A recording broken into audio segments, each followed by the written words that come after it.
Yeah. Subscription. Yeah. Monthly. I laugh too. Yeah. Oh, hello. We were just talking about, well, you know what we were talking about.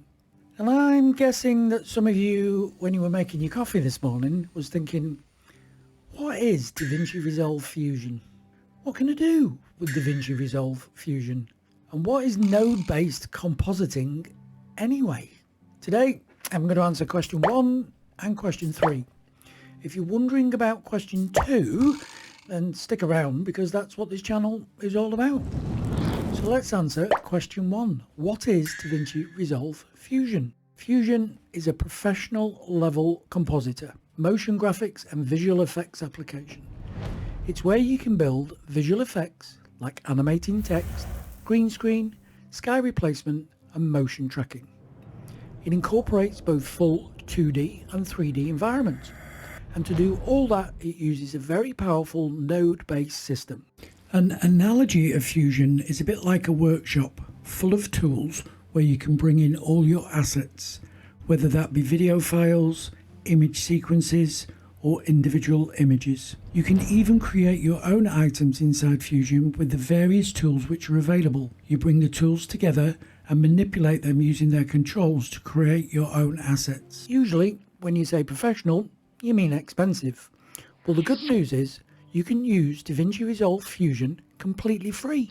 Now that we know DaVinci Resolve Fusion is completely free, let's have a closer look into node-based compositing. Most people that are coming into Fusion for the first time come to Fusion from the edit page. This is where a lot of the work starts from. And if we get the playhead over the first clip, and then just down at the bottom, if we come into the Fusion page, what we see is 2 nodes. If I just bring them to the center, this is a node. It's our media in node. This brings all the media and the clips from the timeline into Fusion.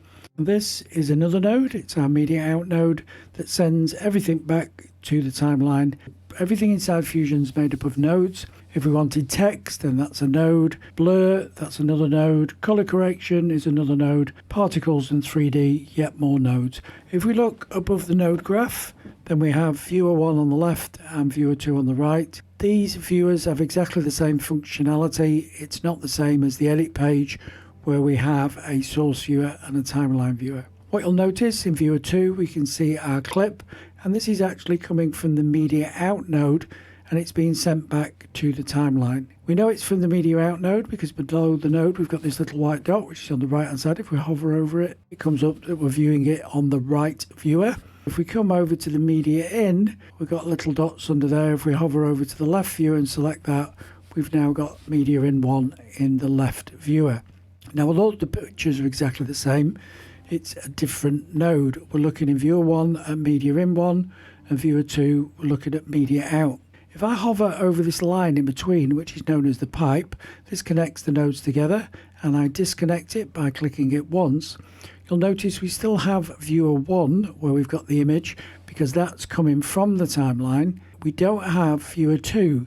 Even though viewer 2 is selected for the media out, we're not seeing any image, and that's because we've disconnected media in from media out. We have a little grey box on every node, and this is the output, and this sends the signal from that node to the next node. We can click and drag to bring our pipe back and take it back to the media out and let go, and now once again we can see the clip in viewer 2. So the flow of the signal goes from the media in to the media out, and everything we do in between is added to the clip. What I'm going to do now, I'm going to bring in some more nodes. I'm going to select the merge node and bring it into the node graph. On the merge node you can see several triangles. If we hover over the yellow triangle, you can see that this is merge 1, the name of the node, and this is the background input.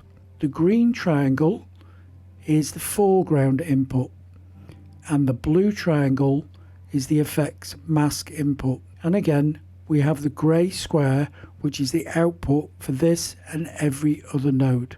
I'm now going to bring in a background node.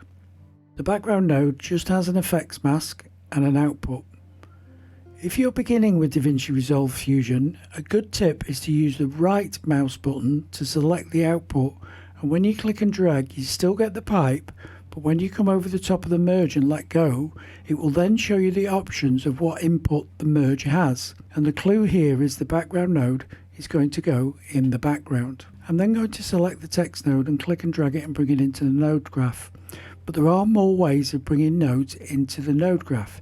If I click anywhere in the node graph with my mouse once, so I'll click here, and then I just come to the text and click it once, it will go to where I last clicked my mouse. And this is very good to position nodes where you want in a complicated node tree. Let's just delete this. If I click just above my merge, and then again just click once, it appears above my merge. So wherever you click the mouse, this is where the text node is going to appear. Let's connect the text to the merge. We can see by that little dot that the background input has been used, so we'll select foreground. We can't see these nodes in the viewer, and that's because they're not connected to the main group of nodes. We can take the merge node and we can send the output of the merge node to a viewer. We could use the little indicators at the bottom. There is a shortcut where if you want this to display on viewer 1, you press 1 on your keyboard. And if you wanted it to display in viewer 2, you press 2 on the keyboard. We're going to display it in viewer 1. We can now see that we've got our black background, but we can't see any text. If we select the text, it then shows us the control in the inspector. If you can't see the controls, come to the top right and just select the word inspector, and the inspector panel will open. We're going to add some text to this text node. Now I've added text to the text node, I'm going to add some more nodes. I'm going to take a rectangular mask and bring it down to the node graph. I'm going to connect my rectangular mask to the background, and I'm going to connect it to the effects mask. This will then mask the background, and the checkered area will be transparent. With the rectangle highlighted, we could look in the inspector and we could see the controls. But we also have controls in the viewer. These are the controls that are highlighted green. The box around the edge is the size. If I hover on the side, I can get the width. If I hover at the bottom, I can change the height. And if I hover in the corner, I can change both at once. I'm just going to make the background smaller. I'm then going to select the background node and come into the inspector, and I'm going to change the colour of the background.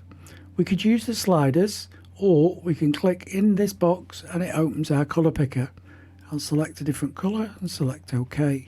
We can now see in viewer 1 our title. I want the title in the bottom left hand corner as a lower third, so I'm going to bring in a transform node. I've already shown you how to click and drag a node into the node graph, or position the node with your mouse and then click the node once to bring the node into the node graph. And now here is another way. If we select the merge is highlighted. We then go to the transform and click once. It will add the transform after the merge. With the transform highlighted, I can come into the inspector to change some of its parameters. The first parameter I'm going to change is size. We can double click inside the parameter box and enter a number directly, and this will change the size of our lower third. Alternatively, we can use the slider to change the size, and if the slider is moving too fast, if you hold down the control key, then you will have finer adjustments when you're moving the slider. Now we've moved the transform and we've made it 0.828. I'm going to change that back to 0.8. But in the viewer we don't see any change, and this is because merge 1 is showing in viewer 1, but the transform is after merge 1. So if we come to the transform, make sure it's highlighted and press 1, we now see that update in the viewer. Now I've got the lower third a size that I want it. I'm going to connect it in between the media in and media out, so I can position it on the screen based on the clip. Come to the output of the transform 1, click and drag the pipe over the top of the output of media in 1, and when you let go, DaVinci Resolve will create another merge and apply the text over the top of your image. We can then come back into the transform, and using the center controls we can position our title where we'd like it on the screen.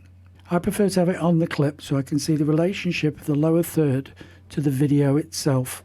What you can also see, because the transform's highlighted, we can see the transform controls over the top of the clip. This will not appear inside the edit page. You can double click inside an empty portion of the node graph to remove the controls.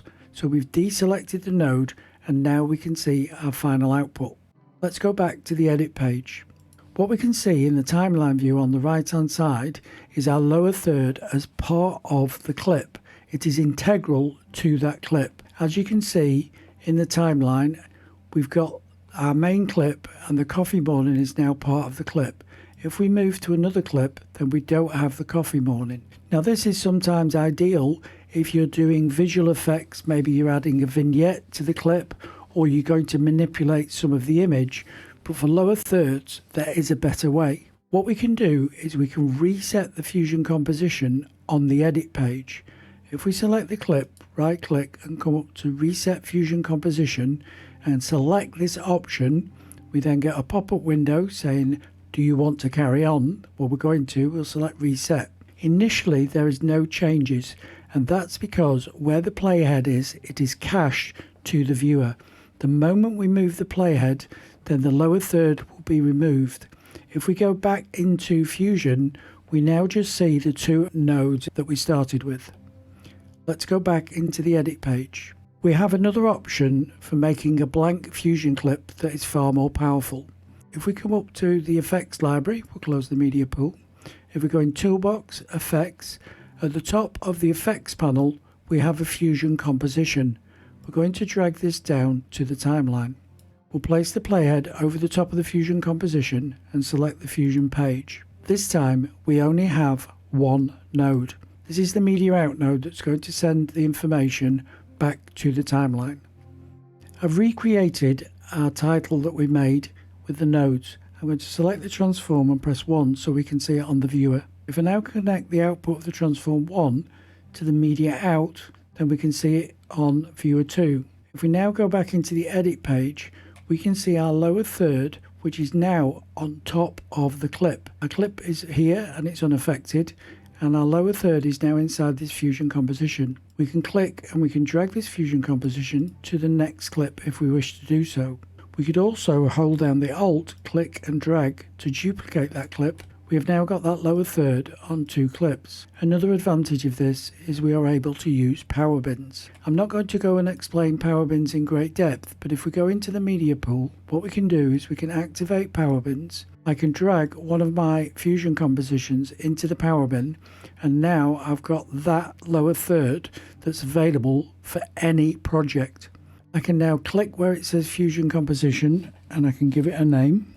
I can now use this in any project. I just click and drag it to the timeline and I have my new lower third that is available in any project going forward.